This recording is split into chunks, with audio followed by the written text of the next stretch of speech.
ছেলেদের কাঁদানো এত সহজ না। একটা ছেলে রাস্তাঘাটে মার খেয়ে পড়ে থাকলেও সে কাঁদে না। তাকে তার বাবা মা ইচ্ছে মতো বকা দিলেও সে কাঁদে না, বরং শান্তি পায়। তাকে ক্লাস টিচার বেদ দিলেও সে কাঁদে না। তাকে তার প্রিয়জন রাগ অভিমান করে যদি একটা থাপ্পড় দেয় তবুও সে কাঁদে না, বরং সেই থাপ্পড়ে সে ভালোবাসা খুঁজে নেয়। এক কথায় বলতে গেলে ছেলেরা কাঁদেই না। ছেলেদের কাঁদানোর একটা সহজ উপায় হলো তাকে অবহেলা করুন, তার থেকে গুরুত্ব কমিয়ে দিন, তার প্রতিটা কথা এবং অনুভূতি হেসে উড়িয়ে দিন, তার ভালোবাসাকে মজা হিসেবে নিন। তবেই ছেলেটি কাঁদবে, তবে রাতে কেউ জানবে না।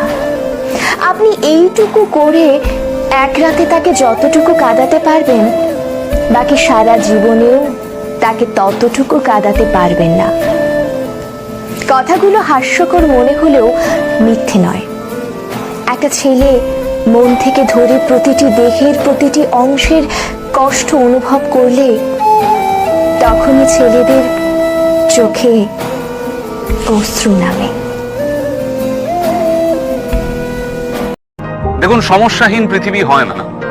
সমস্যা, অভাব, নেগেটিভিটি, অবসাদ এগুলো থাকবেই। পৃথিবীর যত বয়স বেড়েছে, সভ্যতার যত বয়স বেড়েছে, এগুলো বাড়তে বাড়তে গেছে। ফলত এগুলো থেকে পালিয়ে লাভ নেই। থাকুক না এগুলো ঘরের বা জীবনের কোণে, চলুক না আমাদের সঙ্গে। হোক না মন খারাপ, তাতে ভয় কি? মনের জানলাটা এত বড় করে রাখতে হবে যাতে সেটা খুললেই অনেকটা আলো এসে পড়ে। নাটক শেষ হওয়ার আগে স্টেজ ছাড়বেন না। মনে রাখবেন, এটা আপনার স্পেস, এটা আপনার জন্য ধার্য। কমেডি হোক কিংবা ট্র্যাজেডি, এই জীবন নাটকের নায়ক আপনি, নায়িকা আপনি। মেয়েদের কোন অভ্যাসটা একদমই ভালো লাগে না? কিচ্ছু না। মেয়েদের একটা জন্মসূত্রে পাওয়া অভ্যাস, এটা আমার মারও আছে, এটা আমার বোনেরও আছে, এটা আমার বান্ধবীদেরও আছে।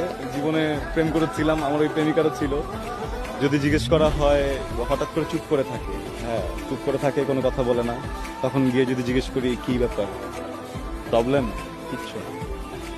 আর এই কিছু না বলার পরে যদি কোনো পুরুষ মেনে নেয় যে আসলেই কিছু হয়নি, আর পুরুষটা যদি চুপ থাকে, ওর জীবন শেষ। ওর জীবন শেষ। পুরুষ মানুষের ভালোবাসা কখনো দেখা যায় না, দেখা যায় শুধুমাত্র তার দায়িত্ববোধ। যে মানুষটা রোজ খেয়াল করে আপনার খোঁজ রাখে, আপনি খেয়েছেন কিনা, আপনার শরীর ভালো কিনা, এই প্রশ্নগুলো বারবার করে, সেই মানুষটার সবটা জুড়ে আপনি থাকেন।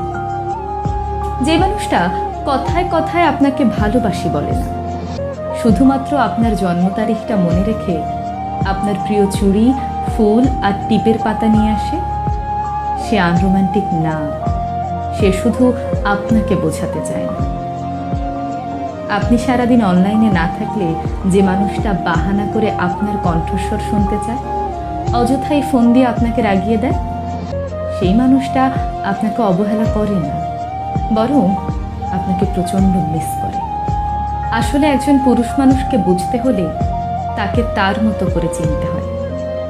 তার পকেটের শূন্যতা, চোখের গভীরতা আর চুপচাপ থাকার মতো অদম্য সাহসিকতার আড়ালে একজন বোকাশোকা, সহজ সরল, সাধারণ মানুষ থাকে। মেয়েরা অভিমানে সব কিছু বলে দিতে পারে, একজন পুরুষ তা পারে না।